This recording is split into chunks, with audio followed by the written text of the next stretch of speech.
hidup karena percaya. Kau yang berjanji setia, pengharapanku selalu ada di dalam-Mu. Ku tidak akan menyerah meski dalam kesesakan. Seluruh hidupku dalam genggaman-Mu.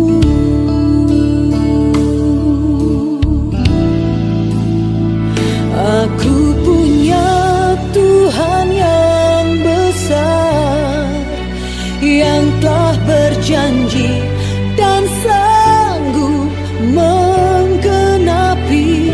Imanku bersepakat percaya kuasa-Nya. Ku terima sekarang kemenangan dari-Mu.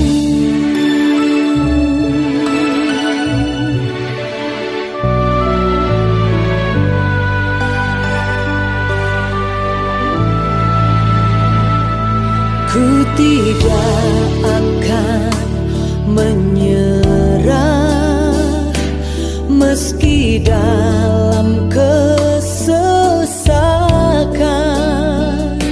Seluruh hidupku dalam genggaman-Mu.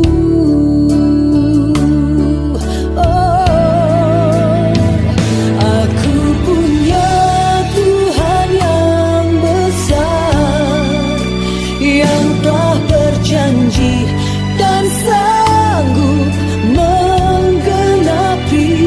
Imanku bersepakat percaya kuasa-Nya. Ku terima sekarang kemenangan dari-Mu.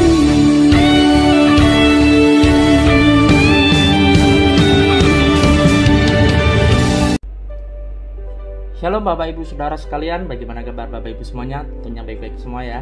Nah, pada pagi hari ini saya akan menyampaikan sedikit kebenaran firman Tuhan tentang iman, di mana kita mau berjalan dengan iman. Nah, berjalan dengan iman adalah di mana kita berjalan dalam kehidupan kita mengandalkan Tuhan dalam kehidupan kita semuanya. Tentunya dalam perjalanan kehidupan kita percaya bahwa Tuhan mampu menaungi, mampu mengerjakan sesuatu dalam kehidupan kita. Nah, di dalam 2 Korintus 5 ayat yang ke-7 dikatakan, sebab hidup kami ini adalah hidup karena percaya, bukan karena melihat. Nah, di dalam terjemahan bahasa Inggrisnya dikatakan, for we walk by faith, not by sight. Nah, di mana kita mau berjalan dengan iman. Berjalan dengan iman bukan dengan cara melihat. Nah, kita berjalan dengan iman bukan berdiri diam dengan iman. Contohnya Bapak Ibu, ketika kita mau berjalan dengan iman, tentunya kita mau berjalan bersama Tuhan. Bukan ketika kita berjalan dengan iman, kita cuma tinggal diam, tapi iman kita jalan. Itu nggak bisa Bapak Ibu.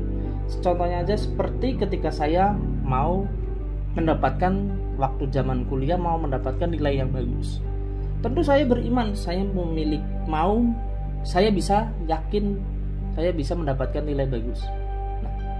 Berjalan dengan iman tentunya saya nggak mungkin hanya berbicara saya ingin mendapatkan nilai bagus saja, tapi bagaimana caranya saya bisa mencapai untuk mendapatkan nilai yang terbagus itu. Tentunya saya harus berjalan dengan iman.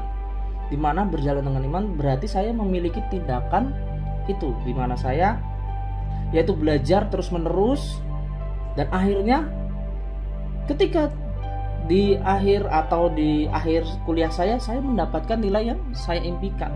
Nah, itulah dimana saya berjalan dengan iman. Begitupun dalam kehidupan Bapak Ibu. Ketika Bapak Ibu menginginkan sesuatu, memiliki cita-cita, memiliki impian di kedepannya, tentunya Bapak Ibu harus mengandalkan Tuhan dan terus melangkah bersama Tuhan.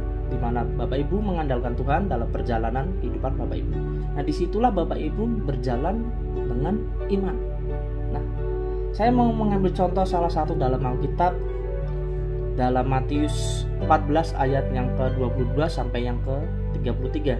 Saya bacakan Bapak Ibu, ini cerita yang sudah tidak asing bagi kita semua, yaitu tentang Yesus berjalan di atas air. Saya bacakan Bapak Ibu. Sesudah itu Yesus segera memerintahkan murid-muridnya naik ke perahu dan mendahulunya ke seberang. Sementara itu ia menyuruh orang banyak pulang. Dan setelah orang banyak itu disuruhnya pulang, Yesus naik ke atas bukit untuk berdoa seorang diri. Ketika hari sudah malam, ia sendirian di situ. Perahu murid-muridnya sudah beberapa mil jauhnya dari pantai dan diombang-ambingkan gelombang karena angin sakal. Kira-kira jam 3 malam datanglah Yesus kepada mereka berjalan di atas air. Ketika murid-muridnya melihat dia berjalan di atas air, mereka terkejut dan berseru, "Itu hantu!" Lalu berteriak-teriak karena takut. Tetapi segera Yesus berkata kepada mereka, "Tenanglah, aku ini, jangan takut." Lalu Petrus berseru dan menjawab dia, "Tuhan, apabila Engkau itu, suruhlah aku datang kepadamu berjalan di atas air." Kata Yesus, "Datanglah." Maka Petrus turun dari perahu dan berjalan di atas air mendapatkan Yesus. Tetapi ketika dirasanya tiupan angin, takutlah ia dan mulai tenggelam, lalu berteriak, "Tuhan, tolonglah aku." Segera Yesus mengulurkan tangannya, menggenggam dia dan berkata, "Hai orang yang kurang percaya, mengapa engkau bimbang?" Lalu mereka naik ke perahu dan angin pun redalah. Dan orang-orang yang ada di perahu menyembah dia, katanya, "Sesungguhnya engkau anak Allah." Nah, di sini dikatakan bahwa ketika kita mempunyai iman percaya kita kepada Tuhan, tentu kita tidak pernah takut. Tetapi ketika kita berani melangkah, kita janganlah bimbang. Nah, ketika kita bimbang, kita bisa ambil aja contoh ini, di mana Petrus akhirnya tenggelam dan meminta tolong kepada Tuhan. Nah, di mana iman percaya kita, di mana kita mau berjalan dengan iman, tentunya kita menaruh pengharapan kita, menaruh iman percaya kita kepada Tuhan, yaitu 100% semuanya. Nah, mungkin saat ini kita semua belum memiliki yang namanya iman benar-benar menaruh pengharapan kita kepada Tuhan sebanyak 100%. Tentunya kita mau terus belajar, di mana kita mau menaruh iman percaya kita kepada Tuhan. Nah, bagaimana iman itu bisa timbul ketika kita mau berjalan dengan iman? Yang pertama, Bapak Ibu, iman itu akan timbul dalam masa sulit. Di ayatnya yang ke-24 sampai yang ke-27 dikatakan perahu murid-muridnya sudah berapa mil jauhnya dari pantai dan diombang-ambingkan karena angin sakal. Kira-kira jam 3 malam datanglah Yesus kepada mereka berjalan di atas air. Ketika murid-muridnya melihat dia berjalan di atas air, mereka terkejut dan berseru, "Itu hantu!" Lalu berteriak-teriaklah karena takut. Tetapi segera Yesus berkata kepada mereka, "Tenanglah, aku ini, jangan takut." Nah, yang pertama yaitu di mana kita berada dalam masa sulit. Ketika kita dalam masa sulit, tentu iman itu akan timbul, Bapak. Di mana kita menaruh semua masa sulit dalam kehidupan kita itu kepada Tuhan. Kita menyerahkannya semuanya itu kepada Tuhan. Nah, ketika murid-murid dan Petrus diombang-ambingkan oleh angin sakal, mereka ketakutan, dan ketika Tuhan Yesus menampakkan diri di hadapan mereka, Tuhan Yesus cuma berkata, "Tenanglah, aku ini, jangan takut." Tenanglah dalam bahasa lain dikatakan bahwa kuatkan hati, teguhkan hati, dan jangan khawatir. Nah, dimana ketika kita berjalan dengan iman, setiap masalah yang ada dalam kehidupan kita, kita tidak boleh takut. Dimana kita perlu tenang, karena dalam ketenangan kekuatan itu akan muncul, dan kekuatan hati itu akan menjadi diteguhkan kembali, dan kita tidak pernah khawatir. Nah, seperti contohnya dalam perjanjian lama yaitu Yosua. Dalam kehidupan Yosua tentunya itu hal yang sangat sulit. Karena apa? Karena Yosua memiliki masalah yang begitu besar dalam kehidupannya ketika ditinggalkan oleh Musa. Yaitu apa, Bapak Ibu? Yosua yaitu yang pertama merasa sulit karena menggantikan Musa. Ketika Musa mengeluarkan bangsa Israel dari tanah Mesir, tentu itu adalah hal yang luar biasa. Dan disitulah Yosua merasa mungkin dalam kehidupannya sangatlah berat, karena dia harus diberikan tanggung jawab yang lebih besar, yaitu menggantikan Musa untuk membawa bangsa Israel masuk ke tanah perjanjian. Nah, kemudian apalagi yang membuat Yosua mungkin sangat berat dalam kehidupannya, yaitu menghadapi sifat bangsa Israel, di mana bangsa Israel semuanya adalah bangsa yang susah diberikan masukan atau diperintah, karena bangsa Israel hanya menginginkan apa yang dia mau dan tidak mau menuruti perintah Tuhan. Nah, yang ketiga adalah Yosua menghadapi masa sulit, yaitu ketika menghadapi musuh-musuh yang besar dan tangguh. Tapi di sini Yosua tidak merasa takut. Karena apa? Karena di dalam kitab Yosua diberikan hal yang baru kepada Tuhan, yaitu bahwa Yosua diberikan semangat pada Tuhan, yaitu kuatkan dan teguhkanlah hatimu. Kuatkan dan teguhkanlah hatimu itu dikatakan sebanyak 3 kali di kitab Yosua. Nah, Bapak Ibu, di mana ketika kita menghadapi masalah, di mana kita menghadapi masa sulit, tentu kita harus seperti Yosua, di mana Tuhan memberikan janjinya, yaitu kuatkan dan teguhkanlah hati kita. Ketika kita diberikan kekuatan dalam kehidupan kita dari Tuhan, tentu kita akan menghadapi masa sulit itu seperti gampang, tidak akan sulit. Nah, disinilah dimana kita mau menaruh iman percaya kita kepada Tuhan sebanyak 100%, dimana kita mau berjalan dengan iman. Di dalam Yesaya 41 ayat yang ke-10 juga dikatakan, janganlah takut sebab aku menyertai engkau, janganlah bimbang sebab aku ini Allahmu, aku akan meneguhkan, bahkan aku akan menolong kamu, aku akan memegang engkau dengan tangan kananku yang membawa kemenangan. Janji Tuhan inilah yang harus kita pegang sampai saat ini, Bapak Ibu, dimana kita percaya bahwa Tuhan menyertai kehidupan kita, bahwa kita tidak perlu bimbang, kita tidak perlu takut, karena Tuhan meneguhkan dan bahkan menolong kehidupan kita, bahkan sampai memegang tangan kanan kita dengan tangan kanannya Tuhan untuk membawa kemenangan. Nah, saya memiliki ilustrasi ini, Bapak Ibu. Bapak Ibu pernah melihat sebuah kijang, apalagi kijang yang hidupnya di Afrika. Kijang Afrika ini mampu meloncat ke depan itu sejauh 4-5 meter, dan tingginya itu Bapak Ibu bisa sampai 2-3 meter. Kijang ini kalau merasa dalam bahaya atau dikejar sebuah singa atau macan, kijang ini mampu yang namanya lari begitu cepat, dan tentu loncatannya ini begitu jauh dan tinggi. Tetapi Bapak Ibu pernah melihat nggak kijang ketika sudah masuk ke dalam kebun binatang yang dikurung cuma 1 meter aja, pagarnya itu cuma 1 meter, tapi kenapa kijang ini tidak bisa lari dari pagar itu? Padahal kijang kalau lari loncatnya bisa sampai sejauh 5 meter dan tingginya bisa 3 meter. Padahal pagar itu cuma 1 meter aja. Kenapa kijang ini tidak mau meloncat? Karena kijang ini tidak bisa melihat di balik sebuah pagar itu. Padahal di pagar itu, kalau kijang ini bisa melihat sama dengan yang ada di dalam pagar ini, tentunya kijang ini bisa loncat melebihi pagar itu. Nah, dalam kehidupan kita pun, ketika cuma kita terbatas oleh masalah kita tidak melihat ke depannya apa yang akan terjadi ketika kita mampu melewati masa sulit itu, tentu kita nggak akan bisa melewati masa sulit itu. Tapi ketika kita berjalan dengan iman, kita mampu melihat apa yang ada di balik masalah dalam kehidupan kita. Tentu kita mau bisa yang namanya melompati masalah yang ada dalam kehidupan kita.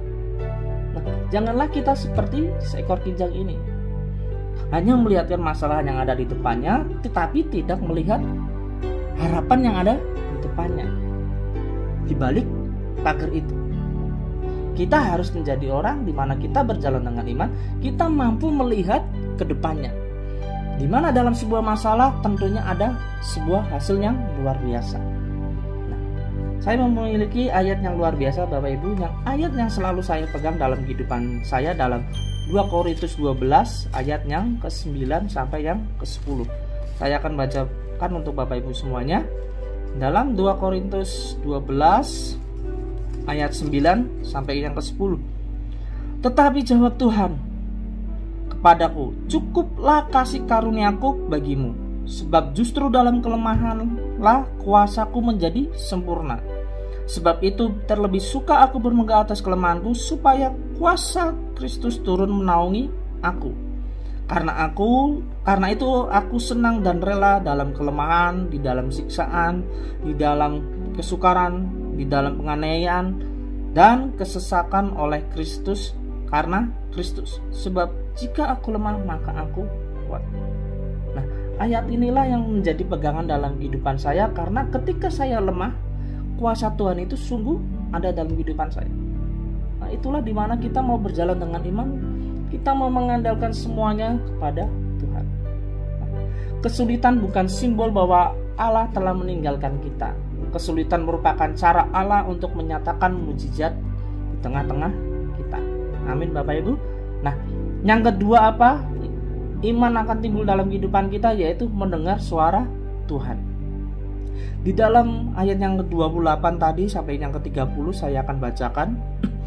Lalu Petrus berseru dan menjawab dia, Tuhan, apabila engkau itu, suruhlah aku datang kepadamu berjalan di atas air. Kata Yesus, datanglah. Maka Petrus turun dari perahu dan berjalan di atas air mendapatkan Yesus.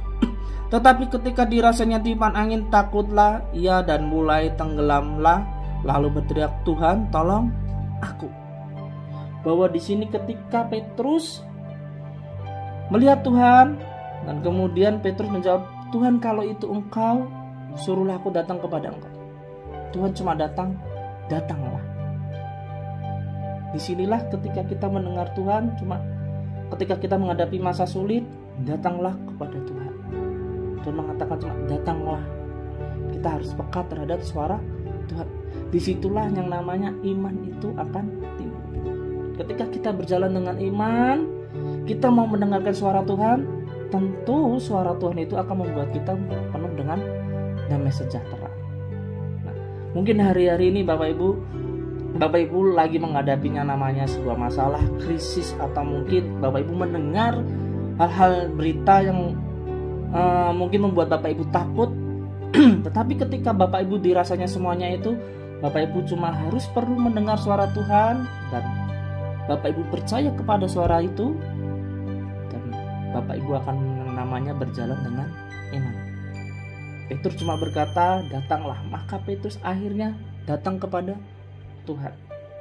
Nah, di dalam Roma 10 ayat 17 dikatakan, jadi iman timbul dari pendengaran, dan pendengaran oleh firman Tuhan.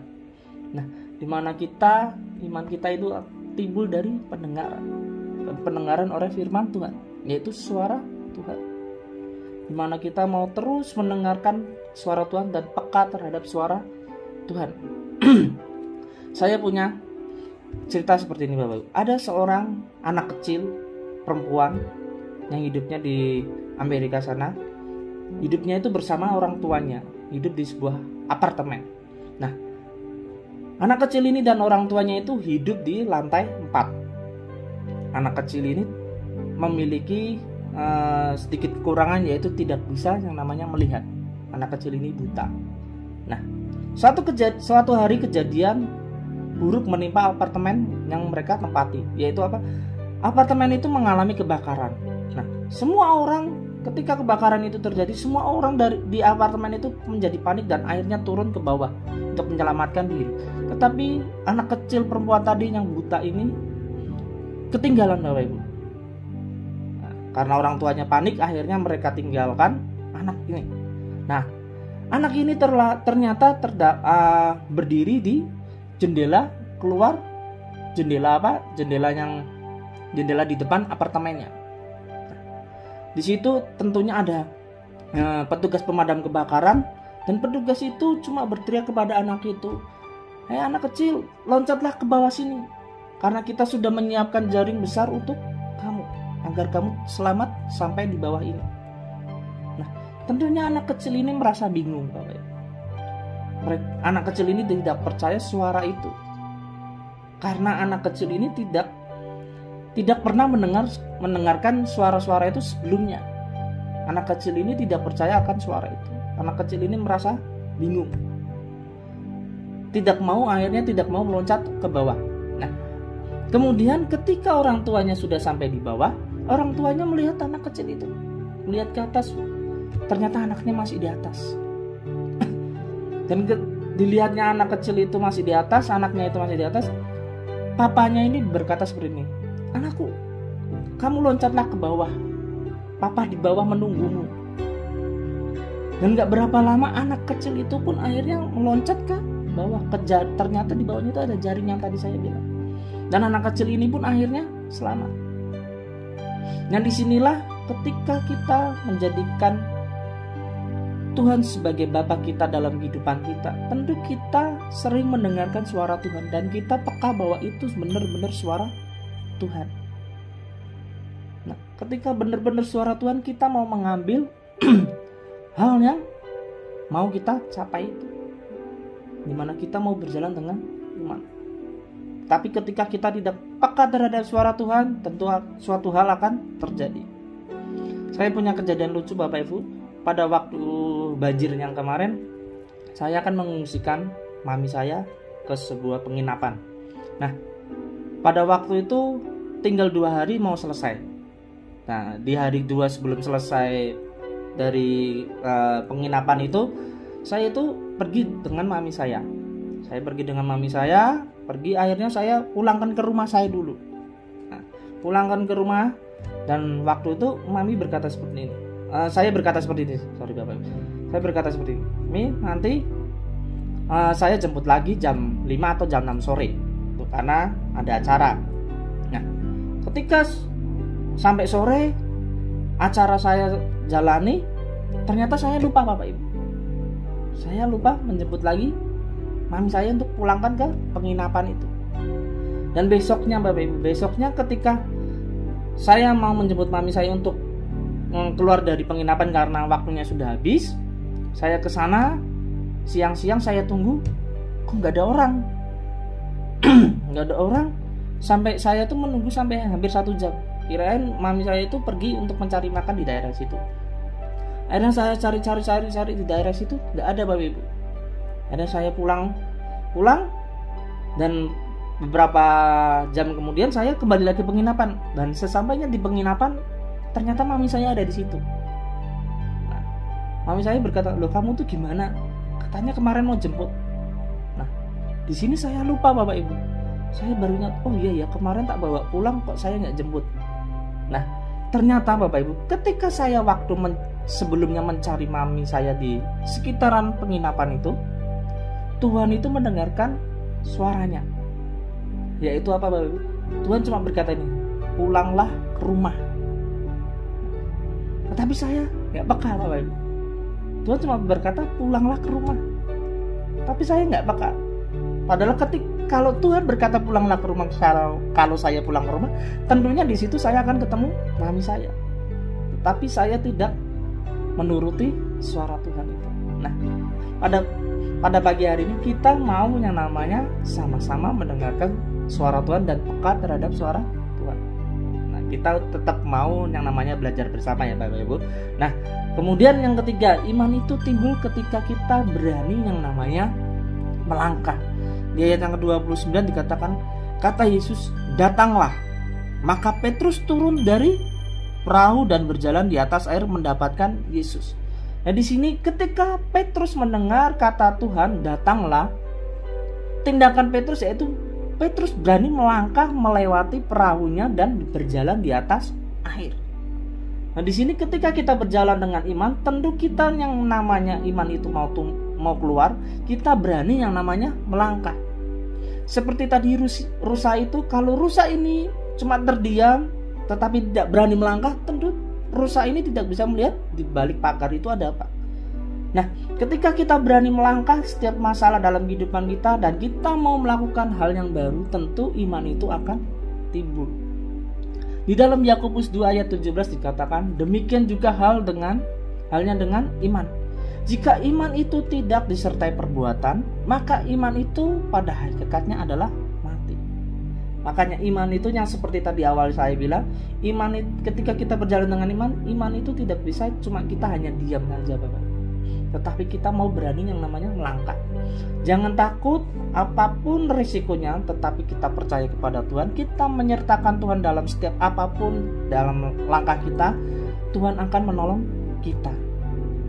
Nah, berjalan dengan iman adalah setia mengandalkan Tuhan dalam segala hal dan menaruh iman percaya kita kepada Tuhan. Nah, dari hari ini kita mau berkomitmen ketika kita mau berjalan dengan Tuhan, kita mau mengandalkan semuanya kepada Tuhan. Kita menyerahkan semuanya kepada Tuhan dan Tuhan akan menolong setiap kehidupan kita. Tuhan Yesus memberkati. Mari kita berdoa Bapak Ibu. Bapa di dalam surga, kami percaya Tuhan, ketika kami mengandalkan Engkau, Engkau memberikan hal yang baru Tuhan dalam kehidupan kami, dan kami mau berkomitmen Tuhan untuk berjalan dengan iman, di mana kami mau berjalan bersama Engkau, kami mau berjalan mengandalkan Engkau sepenuhnya Tuhan, karena Engkaulah Allah satu-satunya yang penuh mujizat Tuhan dalam kehidupan kami. Engkaulah Allah satu-satunya mempunyai harapan yang luar biasa Tuhan. Sertai setiap kehidupan kami Tuhan, dimanapun kami berada Tuhan. Di dalam nama Tuhan Yesus Kristus, haleluya, amin.